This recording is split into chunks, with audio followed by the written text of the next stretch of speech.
All right, I got this Medline Bathtub safety bar. It attaches to the side of the tub like that.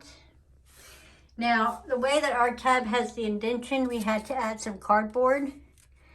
So, because of this thing right there.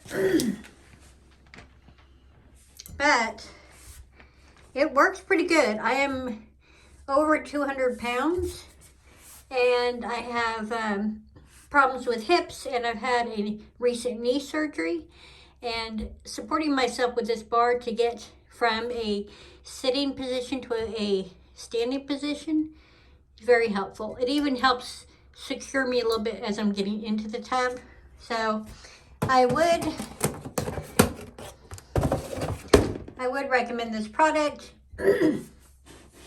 I will link it below. I did buy it from off of Amazon, and yeah, I'd say it's a good one. So if you've used a product similar to this, let me know what your experience was in the comment section. And if you have not, does this sound like a product that would be useful to you, or maybe you know someone who has some mobility issues or even balance issues?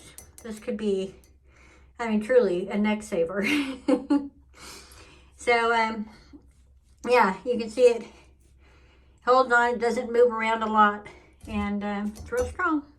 So, thank you so much for watching, and I'll see you in the next one.